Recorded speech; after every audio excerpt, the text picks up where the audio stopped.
Assalamualaikum warahmatullahi wabarakatuh. Kita berjumpa kembali di perancangan alat proses pertemuan ke-8. Kali ini kita membahas merancang menara distilasi multi komponen dengan kelengkapannya. Kita ulang kembali ya, langkah metode shortcut itu pertama tentukan kondisi atas bawah, selanjutnya light key heavy key komponen. Kemudian kita cek distribusi non-key komponen dengan bersamaan Hangstrom Backjits. Tolong Anda review kembali ya materi ini di buku textbook yang kita rekomendasikan. Kemudian tentukan reflux ratio, reflux minimum dan persamaan underwood ya. Dari persamaan underwood, tentukan jumlah plate minimum dengan persamaan Fensky, tentukan letak plate umpan, kemudian vessel desainnya. Jadi ini semua sebelum pertemuan ini sudah Anda pelajari ya seharusnya ya. Nah, untuk approximate column sizing, ukuran kolom ya pendekatannya itu pendekatannya ya can be made once the number of real stages required for separation is known. This is often needed to make a rough estimate of the capital cost for project evaluation. Ya, penentuan tinggi menara ya, ukuran menara ada tinggi, ada diameter ya. Nah, itu dengan ukuran menara itu akan berpengaruh terhadap harga ya, terhadap harga peralatan tersebut ya. Jadi kita perlu mengevaluasi agar mendapatkan ukuran yang tepat gitu. Nah, pertama kita pelajari plate spacingnya dulu, jarak antar plate ya. Jarak antar plate-nya itu berapa? Kalau kita sudah mendapatkan jumlah plate-nya berapa, maka jarak antar plate-nya kita ambil ya, kita tentukan. Kemudian ini. Jadi overall tinggi overall kolom itu bergantung pada plate spacingnya atau jarak antar plate. Plate spacing dari jarak antar plate ini mulai dari 6 inch atau 15 cm ya, 0,15 meter sampai 1 meter ya jarak antar plate atau 36 inch.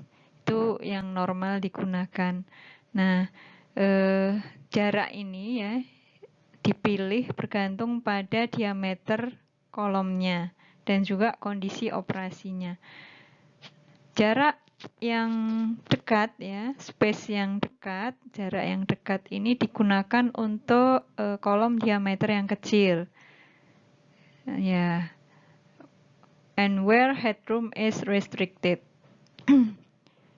As it will be when a column is installed in a building. Jadi jarak yang sempit itu ya diperlukan kalau diameternya kecil gitu ya.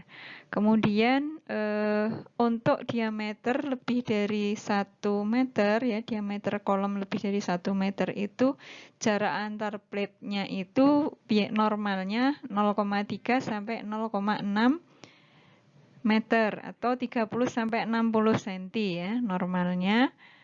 Dan setengah meter atau 50 cm ini bisa digunakan sebagai prediksi awalnya ya, perkiraan awalnya. Kemudian direvisi ya, direvisi setelah detail yang lain terbentuk itu. Nah, space yang lebih besar lagi diperlukan jika kita ingin mengakomodasi untuk manways atau supaya orang bisa masuk ke situ ya untuk pembersihan dan seterusnya. Kemudian diameter kolom bagaimana menghitungnya, itu dimulai dengan menghitung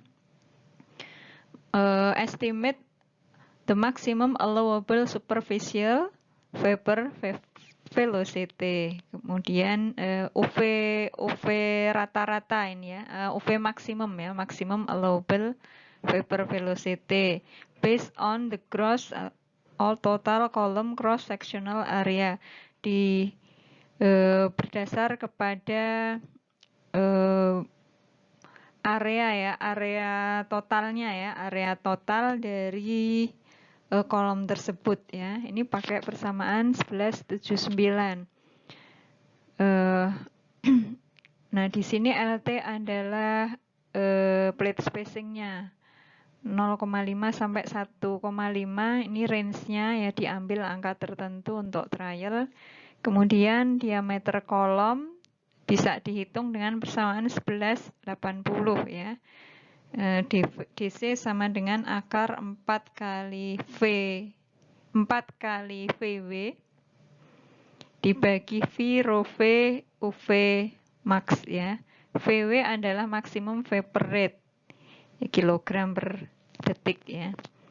Nah, the approximate estimate of the diameter will be revised when the detail plate design is undertaken. Ini bisa direvisi ya. Jadi yang namanya merancang itu kita trial ya, kita coba nanti cocok enggak untuk sampai ke akhir.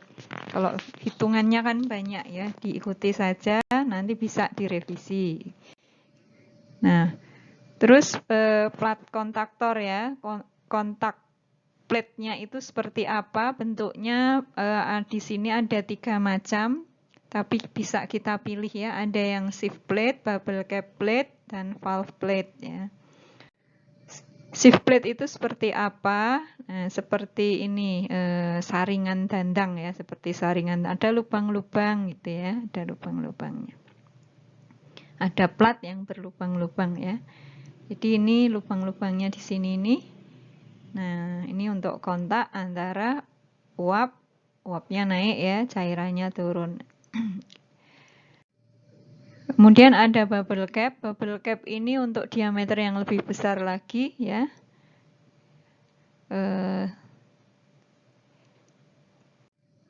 Ada valve plate ya. Valve plate ini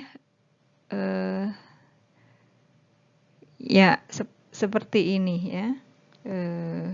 Ada di gambar 1122. Nanti silahkan lebih lihat di textbooknya ya, untuk lebih jelas lagi. Nah, mana yang dipilih?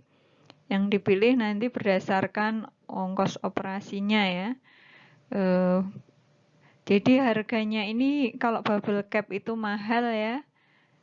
Valve plate tengah-tengah, shift plate paling murah tuh shift plate ya. Jadi perbandingannya 3:1,5 banding 1,0.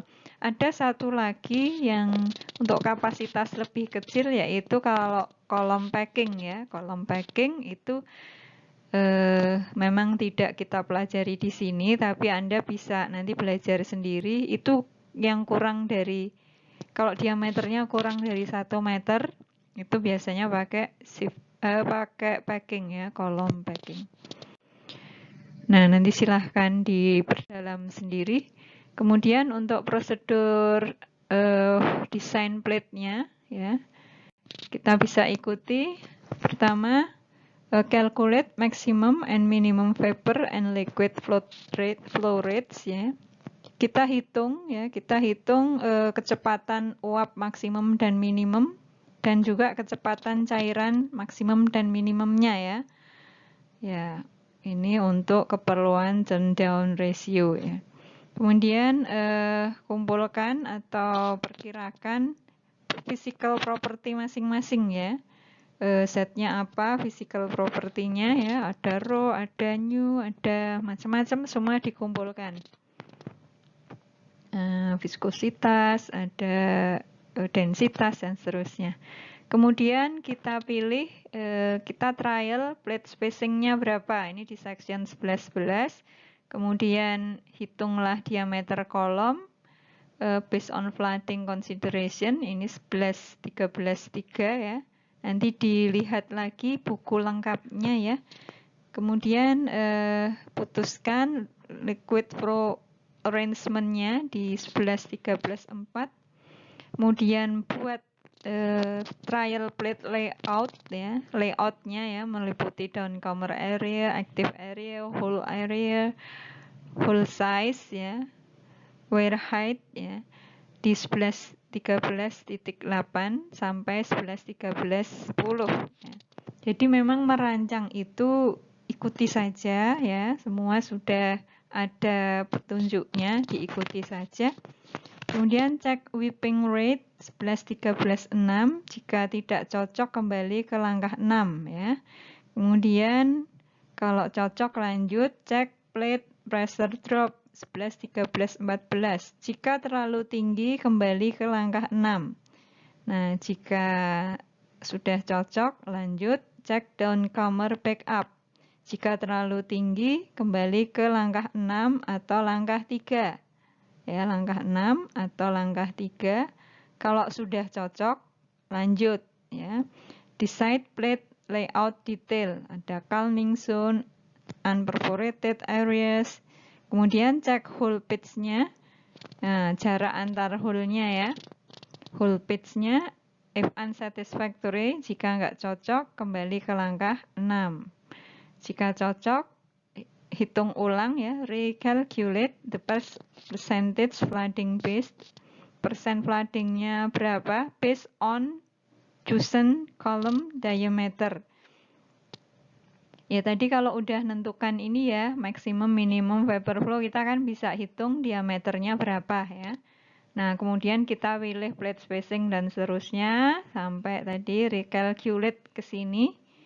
Nah, kemudian cek entrainment. Entrainment itu adalah cairan yang memercik ke uap ya, cairan yang memercik ke fase uap. Kalau terlalu basah ya nanti seperti hujan ya. If too high, return to step 4, kembali ke langkah 4 ya. Nah, atur lagi. Nah, selanjutnya optimize design ya. Repeat step 3 to 12 to find smallest diameter. Ulangi langkah 3 sampai 12 untuk mendapatkan diameter yang paling kecil. And plate spacing acceptable ya. Lowest cost. Jadi kalau jaraknya semakin besar, itu berarti kan semakin tinggi. Semakin tinggi berarti harganya juga semakin mahal. Nah, nanti kita optimasinya itu supaya kita bisa memenuhi tujuan. Tujuannya apa? Memisahkan ya, memisahkan campuran yang beda titik didih itu. Campurannya terpisah ya menjadi lebih murni sesuai tujuan kita, tetapi harga kolomnya tidak tinggi, tidak mahal gitu. Lowest cost ya, lowest cost.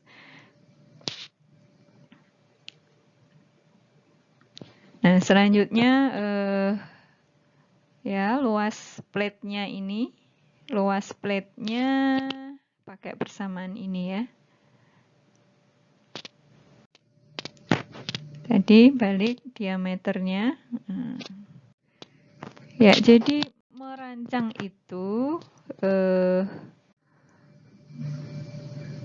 ini ya, merancang itu langkah yang kadang trial error, nggak cocok, ulang lagi.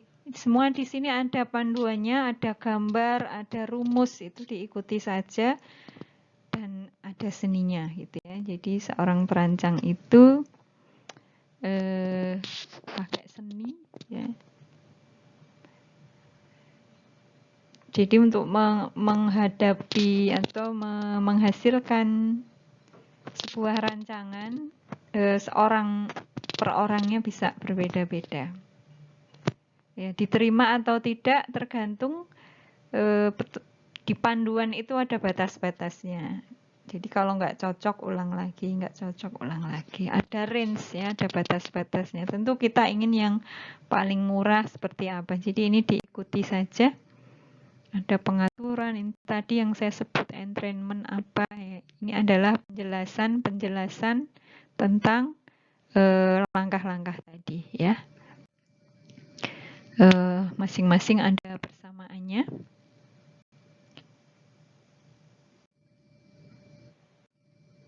Ya, ikuti saja ya. Jadi yang namanya perancang, jadi Anda Insya Allah bisa lah ya. Anda pelajari lagi, dalami lagi. Kalau ingin lebih jelas, dibuka textbooknya ya, karena di sana ada lampiran-lampirannya, appendix-nya, data-datanya lebih lengkap di sana, dan saya hanya memandu mengawali Anda belajar gitu ya. Semoga Anda bisa lebih bersemangat untuk belajar. Yang namanya merancang itu Anda harus coba ya. Jadi setelah ini kan ada contohnya ya, silahkan dipelajari contohnya, kemudian terapkan dalam kasus ya, dalam kasus ya sesuai tugasnya apa. Demikian yang bisa saya sampaikan, semoga ada manfaatnya.